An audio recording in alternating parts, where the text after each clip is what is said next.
Olá, no ar mais um Good News. E desta vez te levamos até o Pantanal Brasileiro, a maior planície inundável do planeta. Um complexo hídrico que está em risco. Só para você ter uma ideia, hoje o mau uso do solo e das fontes de água que irrigam esta área causam danos para todo um ecossistema pantaneiro. Mas tem gente trabalhando para mudar esta realidade.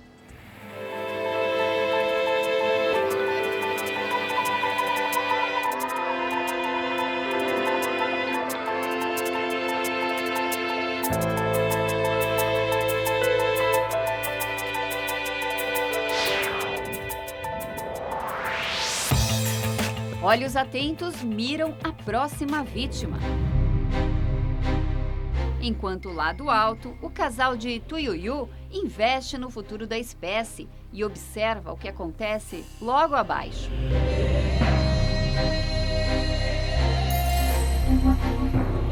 É a dinâmica da vida em meio à natureza.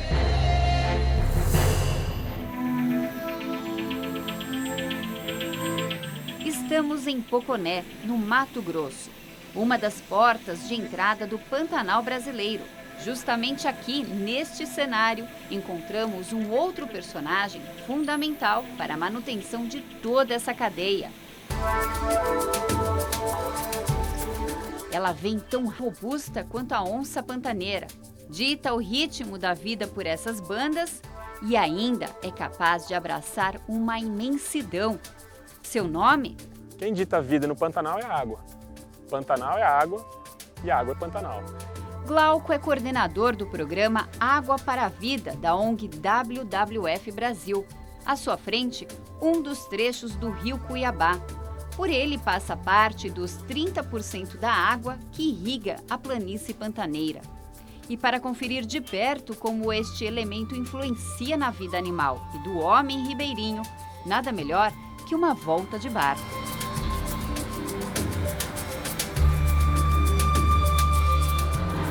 Qual é a situação do ribeirinho hoje aqui nessa região de Cuiabá? Nós temos conversado com algumas comunidades ribeirinhas e notado que a situação deles não é das melhores, porque é muito ruim. Eles estão notando cada vez mais uma diminuição no número de peixes, a atividade vem sofrendo economicamente,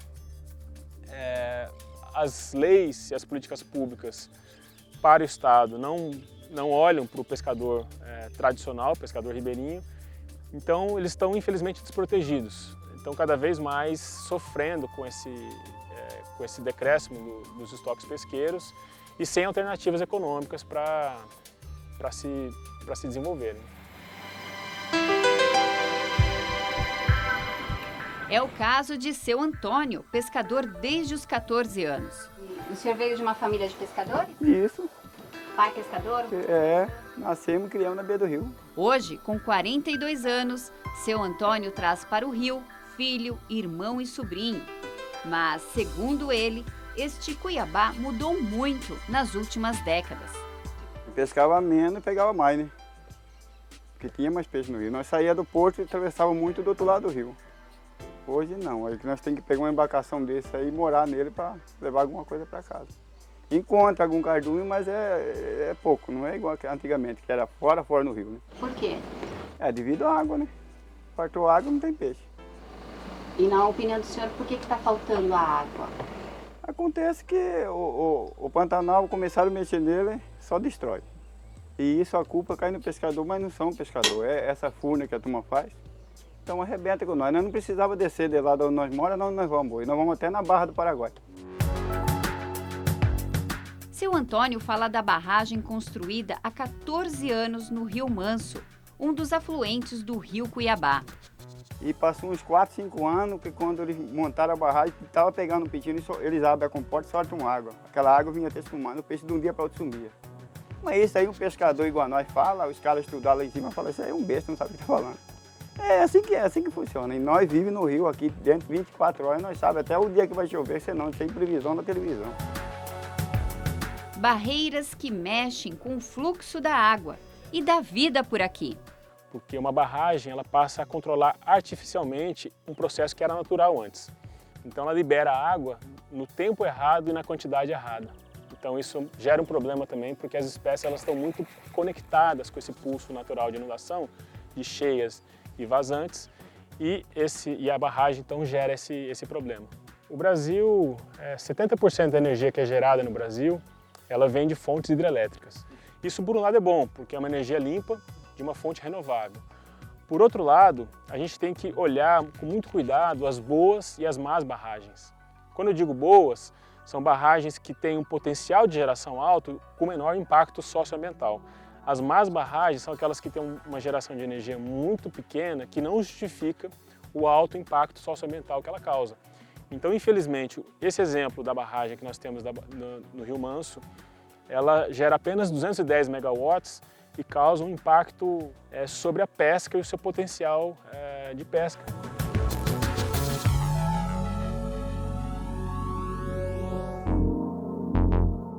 Para este outro ribeirinho, o problema é o mesmo e vem traduzido em números.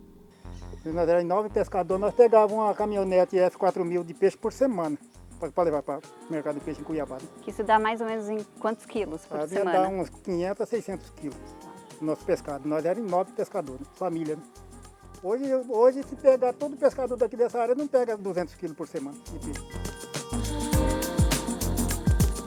Para um rio que tem suas nascentes concentradas lá no Planalto e que ganha volume por onde passa, a instalação de barragens não é o único problema. Isso aí, vamos começar pela água podre dentro de Cuiabá, que sai de dentro de Cuiabá, que vem matando todo quanto é espécie de peixe pequeno, morre tudo por causa da água podre que sai de dentro de Cuiabá. Poluição, então. Poluição. O rio Cuiabá, ele historicamente é um dos rios mais piscosos, né? Com maior quantidade de peixes. E a gente tem sentido aqui pelo depoimento das pessoas que vivem da pesca no rio, que a qualidade da água tem sido um problema seríssimo que tem afetado e tem diminuído o número de peixes aqui. Uma poluição que afeta a qualidade da água e do peixe, mesmo fora do perímetro urbano. E o rio Cuiabá ele sofreu, né? A gente viu ele nascer muito exuberante, muito limpo, né? Protegido por um parque, através do rio Cochipozinho.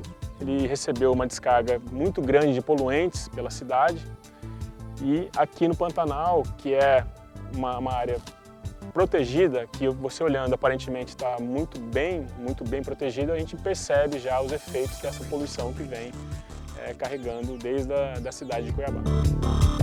Barragem e poluição, fatores que prejudicam o futuro das espécies que vivem na região. O rio Cuiabá ele é um rio bastante rico em fauna. Todos os animais aqui eles estão com seus ciclos de vida adaptados às cheias e secas. E agora, com o período das águas se enchendo, a gente conseguiu ver alguns jacarés, né? Mas no período da seca fica mais fácil de vê-los porque eles estão nas barrancas dos rios que estão mais secos. E agora no período de cheia eles estão pescando já mais escondidos.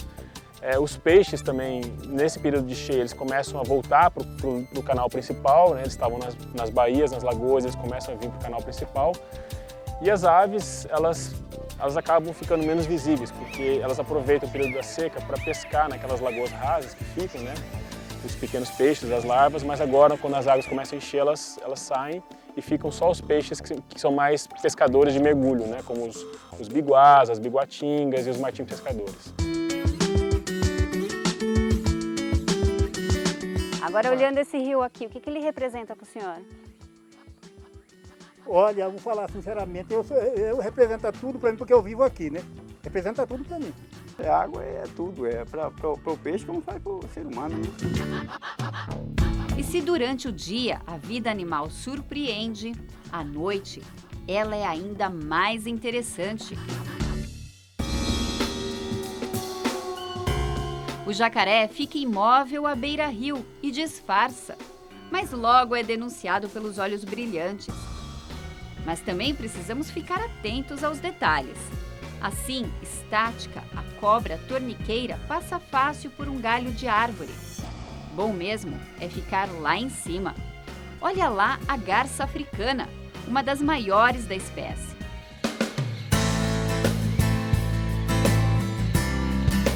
Na manhã seguinte, A sinfonia promovida pelas aves pantaneiras despertou nossos sentidos. Em meio ao barulho e a cores vibrantes, o sol que teimava em se esconder se rendeu. Enfim veio para iluminar este trecho do rio Cuiabá e a mata densa e preservada que fica logo ali, na RPPN Sesc Pantanal. A RPPN ela foi criada em 1999, com a aquisição, quando o Sesc adquiriu as fazendas de gado, né, já estavam desativadas. Bom, a água é o nosso principal foco da conservação, porque ela é um meio de propagação da vida no Pantanal. Sem a água não existe Pantanal. Então, como ela propaga a vida, ela também propaga problemas. Hoje, os principais problemas a gente atribui muito à região das cabeceiras dos rios, que estão localizadas em áreas mais altas e próximas, onde estão desenvolvendo atividades intensas de agricultura, pecuária, com uso de defensivos agrícolas que acabam agredindo, alterando e muito a qualidade da água. E como a gente está aqui numa planície, tudo deságua aqui. Preocupada com o futuro desta fauna e principalmente desta planície alagável, a ONG internacional WWF desenvolve aqui no Brasil um importante projeto para a proteção e recuperação das fontes de água que abastecem o Pantanal. O Programa Água para a Vida do WWF Brasil, ele tem como objetivo conciliar o uso da água com a conservação dos ecossistemas aquáticos. Então, para isso, a gente foca muito na proteção de nascentes, porque a gente entende que conservar um rio precisa da conservação desde as nascentes. O complexo do Pantanal tem 250 mil quilômetros de extensão e se espalha por 2 estados. Vai do sul de Mato Grosso a noroeste do Mato Grosso do Sul e ainda pega um pouco do norte do Paraguai e leste da Bolívia. Tem o terreno topográfico bem parecido com o desenho de um prato visto de perfil. A área ao norte que circunda o complexo pantaneiro é formado por chapadões, serras e maciços. Lá no alto nascem importantes rios que correm para a planície e ajudam a alagar o Pantanal, um complexo hídrico que, desde a origem, está em perigo. Identificamos que as nascentes e as cabeceiras do Pantanal estão em processo intenso de degradação pelo mau uso do solo. E se o foco da WWF é na origem desta imensidão de água, é para lá que vamos. Roteiro de hoje, saída de Poconé rumo a Cáceres. Seguimos pela BR-070, mais de 170 quilômetros de estrada. E à beira dela, uma paisagem em constante transformação, de paredões rochosos, plantações, pasto para o gado e mata nativa, que por aqui é o Cerrado. Depois de quase 3 horas de viagem, chegamos a Cáceres, a princesinha do Paraguai, como canta a música. Oh, Cáceres querida, que do pensamento não sai, és um pedaço da minha vida, ó princesinha do Paraguai. O município abriga pouco mais de 85 mil habitantes e tem sua economia com base na pecuária e no comércio de couro, cana-de-açúcar, madeira e mineral para o mercado externo. Às margens do Rio Paraguai encontramos Ângelo. Ele é um dos analistas de campo da ONG WWF Brasil e conhece bem os problemas da região. Em Cáceres, eu diria que o principal problema é a questão do saneamento. Isso também afeta a qualidade da água. Análises realizadas no laboratório da Universidade do Estado de Mato Grosso provam o que Ângelo disse. Então, as amostras do Rio Paraguai, elas revelam contaminação da água por bactérias do grupo que a gente denomina como coliformes, Escherichia coli, para consumo, né, uma contaminação que não deve acontecer, na verdade é zero, né, você não pode consumir água com esse micro-organismo. É uma região com um desenvolvimento econômico bastante acentuado principalmente para a produção de carne e grãos. E esse desenvolvimento traz alguns problemas também socioambientais, como por exemplo a geração de lixo, resíduos sólidos, degradação da qualidade da água pela falta de tratamento de esgoto e principalmente o desmatamento e a degradação das nascentes faz com que a água também tenha uma piora na sua qualidade.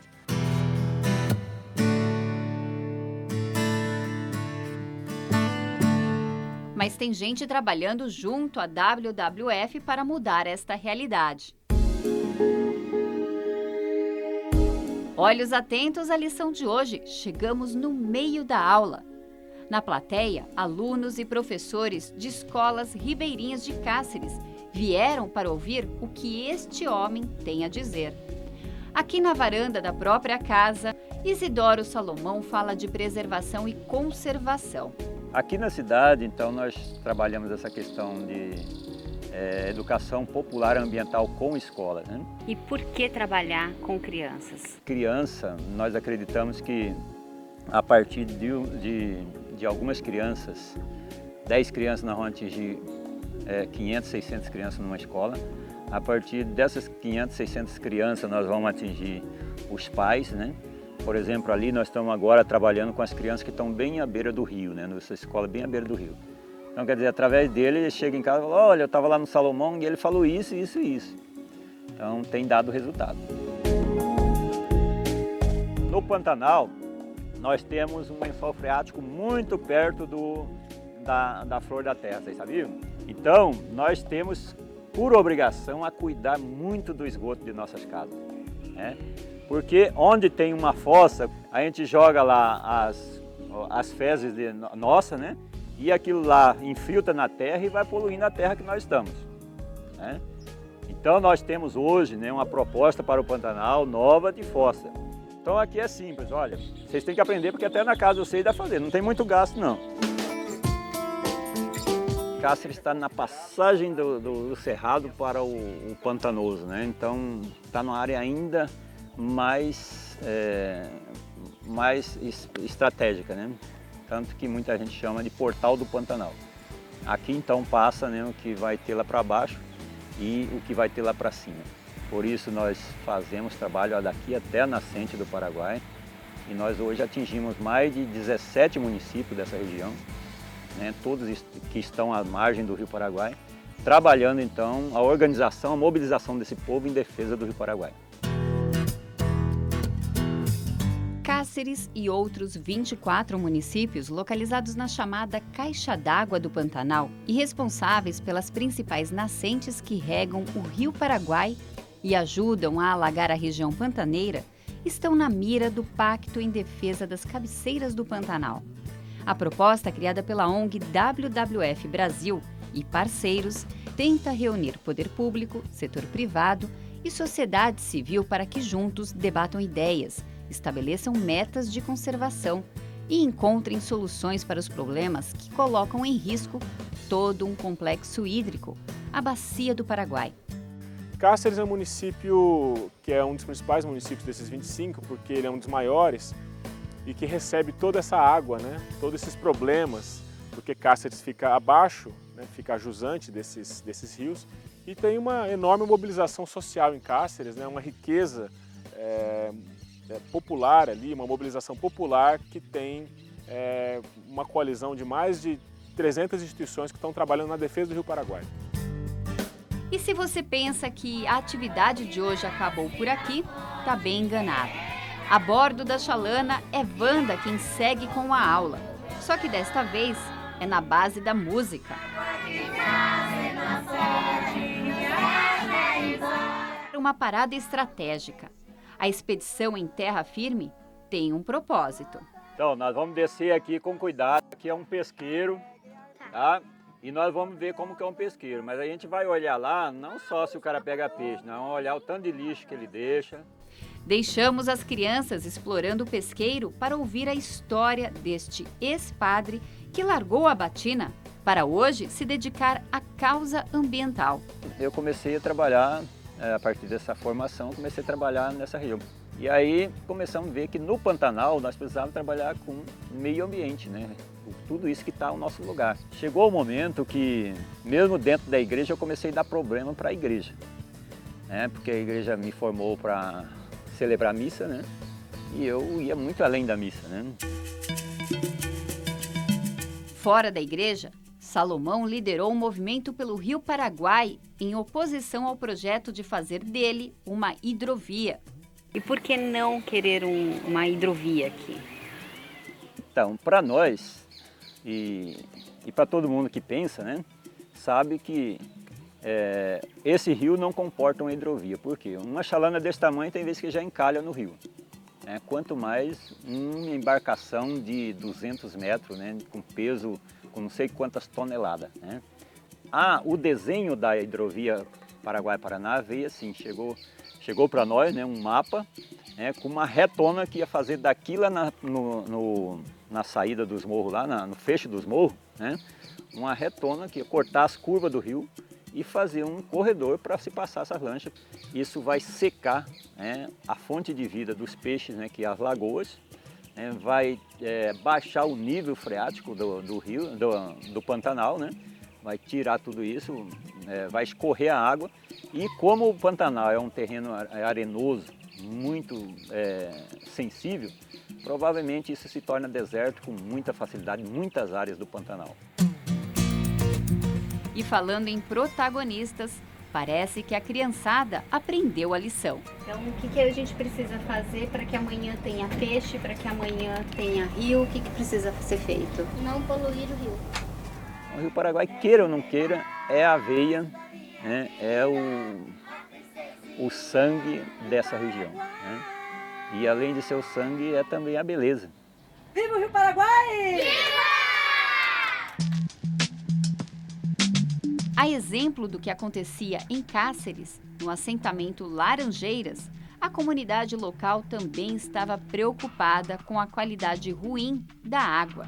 Então, existem nascentes que apresentam uma quantidade elevada de coliformes totais, de Escherichia coli, e, na verdade, essa água eles utilizam para consumo, né? Então, isso é preocupante. Segundo a mestra em Ecologia e Conservação da Biodiversidade da Unimate, o desmatamento e a poluição junto às nascentes colocavam em risco a água que brotava nesta parte do Mato Grosso. Foi então que buscaram ajuda na Universidade do Estado de Mato Grosso. E agora, então, com o projeto, junto com a comunidade, com os assentados, essas nascentes elas foram cercadas, né, já não mais permitindo a entrada do gado, né, melhorando a qualidade, né, da água. Hoje, nos arredores das nascentes do assentamento Laranjeiras, crescem mudas de bocaiúva, pacu-peixe, aroeira e ipês, espécies que saem deste viveiro construído dentro da Unimate. E são todas as espécies típicas aqui desta região? Sim, todas as espécies típicas, né? É importante que sejam, porque se nós pegarmos espécies que são provenientes de outros ambientes, elas podem não se adaptar a essa região, né? Isso é importante para que a gente tenha sucesso na hora do plantio, para o objetivo que a gente quer, que é recuperar as áreas, né, de recarga de nascente e tudo mais. As principais quais seriam? A laranjinha de pacu, que ela é mais adaptada às áreas alagáveis, né? É importante porque o pacu, né, um peixe típico do Pantanal, ele se alimenta dessa planta. A aroeira também, a bocaiúva, né, que é um fruto que produz um coco também muito apreciado, né, pelas crianças, porque ele é muito doce, né? Então o assentamento é um exemplo daquilo que pode ser feito em outros lugares, né? Em especial nos municípios participantes do pacto. Mudar antigos conceitos é difícil, mas não é impossível. Esse projeto é bastante ambicioso, porque nós queremos o engajamento de 25 prefeitos e mais de 70 instituições em prol de um tema comum, que é a proteção das nascentes. Para esse projeto dar certo, primeiro precisa ter um reconhecimento coletivo de que a proteção das nascentes é essencial para manter o Pantanal vivo e é essencial para as pessoas. Feito isso, é preciso demonstrar resultados. Se é para mostrar resultados, pé na estrada. Deixamos Cáceres rumo à reserva do Cabaçal. Ao percorrer a rodovia MT-175, é fácil perceber que estamos em uma área mais alta e logo na porta de entrada do município a placa avisa: Bem-vindo à Cidade das Águas. De certo, a água é um dos principais atrativos turísticos para a região. E olhando assim, Reserva do Cabaçal parece não ter problemas, certo? Mas tem. Um dos maiores problemas de Reserva do Cabaçal, estamos dentro dele. Isso daqui é conhecido por vossoroca, que é uma espécie de uma erosão gigante. Provavelmente, segundo estudos, esta erosão foi provocada pelo desmatamento para construir aquela estrada que acabamos de passar. Sem cobertura vegetal, a terra ruiu e formou crateras enormes na paisagem. Quem explica melhor o que aconteceu aqui é Evandro Félix, um dos articuladores do Pacto em Defesa das Cabeceiras do Pantanal, aqui em Reserva do Cabaçal. Evandro, me fala uma coisa, por que o solo aqui tem esta aparência? Parece areia de praia? Então, esse solo ele tem aparência de praia, porém não é de praia, né? Na verdade, ele é de origem eólica, né? Como se fossem dunas.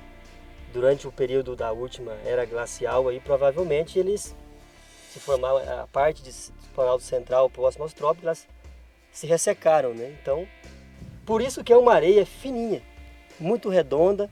Então a classificação dele mesmo é areno-siltoso, né? Que é um solo extremamente frágil. E Reserva do Cabaçal está exatamente numa faixa de solo como este? Exatamente. Reserva do Cabaçal é um município, digamos aí que 90% do território do município se situa nesse tipo de solo. Qual é o tipo de vegetação que se sustenta num solo como este? Olha, a vegetação é basicamente a natural, a nativa, né? Que no caso é composto das catorcifólia, né? Composto pelas espécies típicas do cerrado, que demandam de pouca, né? de um bom equilíbrio de água, né? Mas que são resistentes a períodos secos. E se houver a retirada da cobertura vegetal que dá sustentação a esse tipo de solo, nós vamos ter, consequentemente, erosões de grande proporção.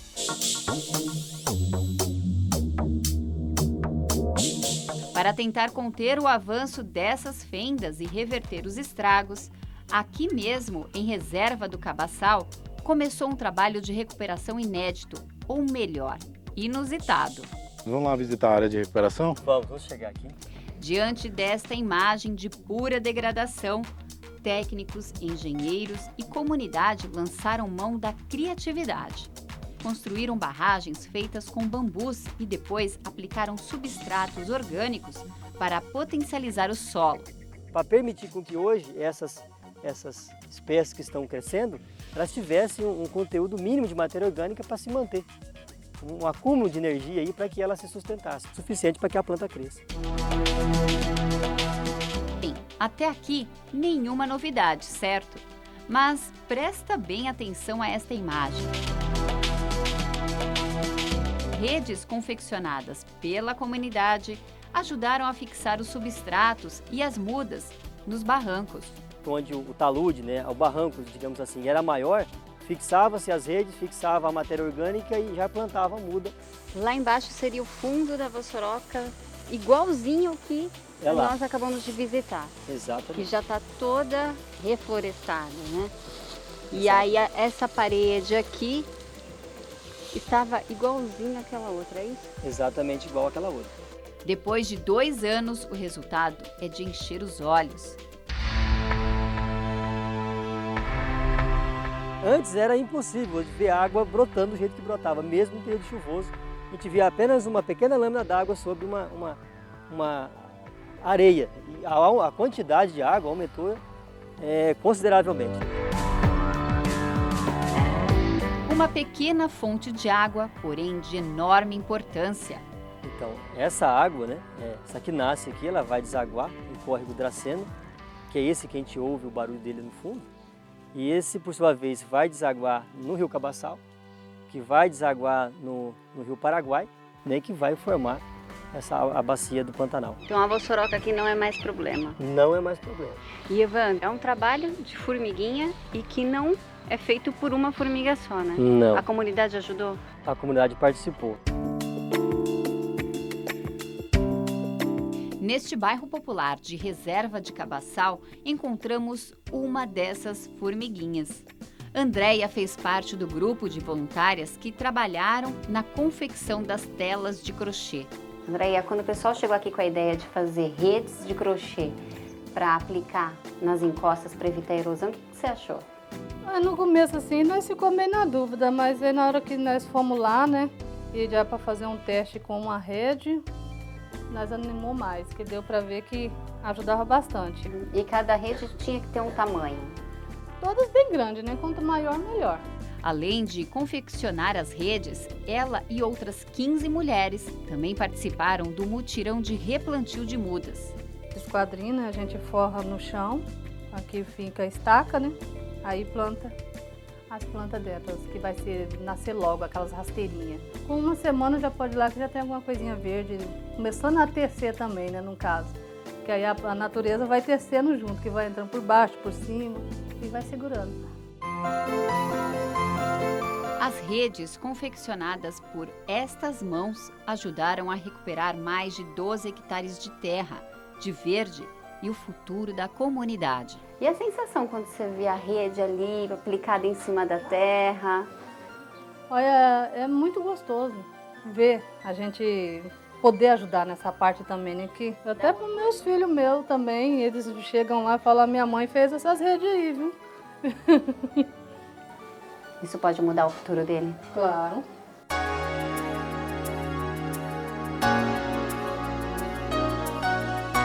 Em Reserva do Cabaçal, não só a comunidade mudou o seu jeito de pensar, como os proprietários rurais da região também viram na conservação uma oportunidade de ganhos.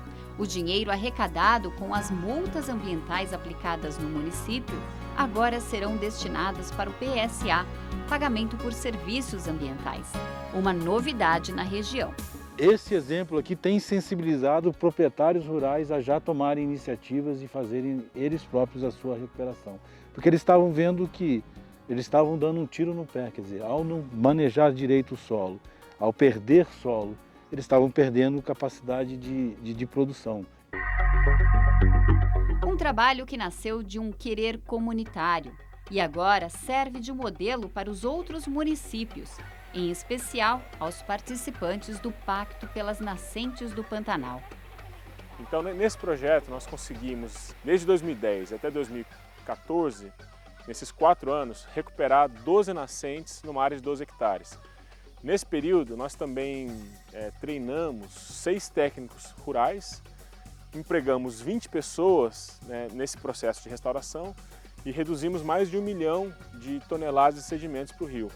Então, esses resultados foram fantásticos e com esses resultados nós estamos então buscando replicar isso em larga escala.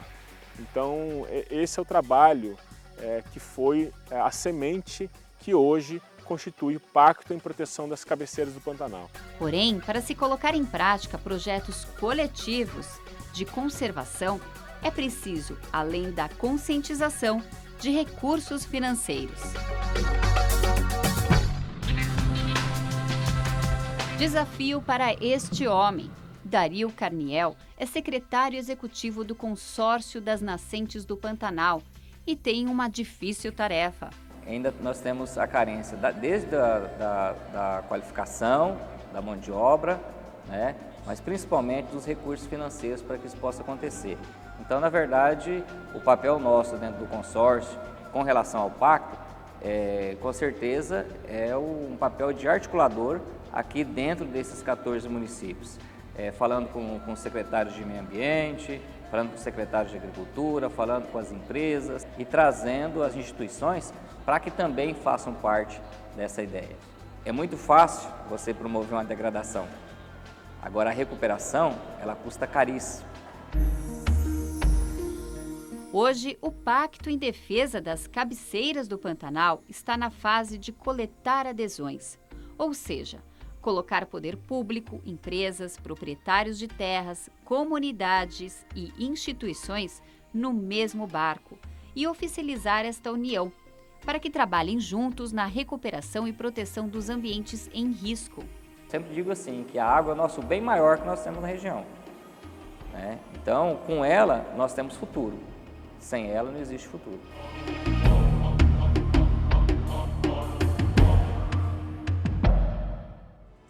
Projetos faraônicos sem base ambiental, agropecuária e agricultura em larga escala, mau uso das fontes hídricas e poluição das águas dos rios. São muitas as ações que comprometem o futuro do Pantanal. Mas é possível fazer o uso dos recursos naturais de forma sustentável e ainda servir de exemplo para outras regiões do Brasil que hoje enfrentam a falta de água para o abastecimento.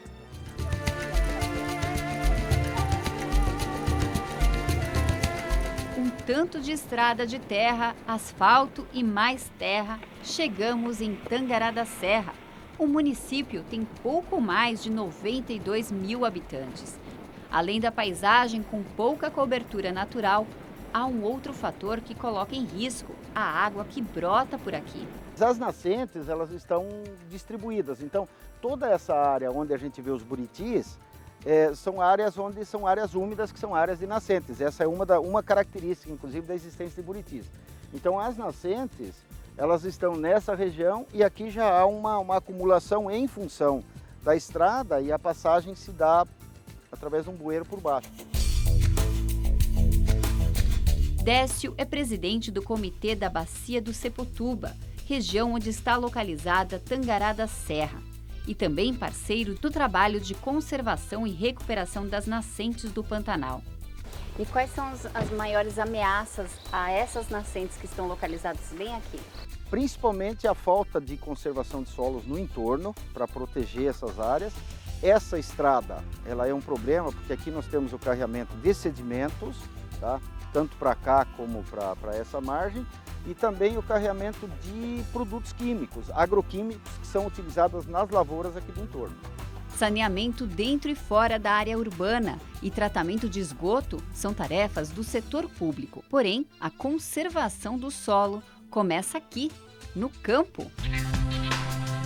A alguns quilômetros de distância dessas nascentes, encontramos seu Osvaldo. Desde novo trabalhando na lavoura, né? O sorriso farto e as marcas no rosto traduzem bem os anos de experiência deste homem que veio do sul do país para investir em agricultura e pecuária aqui em Mato Grosso. E aqui quando o senhor chegou, como que era essa terra quando o senhor chegou? O pasto já era assim, né? Só que não tinha o reflorestamento aqui, né? Então fez o reflorestamento aqui em 2004. Da propriedade com mais de 258 hectares, uma pequena parte de quase 6 hectares já foi reflorestada. Práticas assim se enquadram no PSA, o pagamento por serviços ambientais, o que pode ser uma boa ajuda financeira para proprietários de terras que investirem no reflorestamento às margens do rio Sepotuba.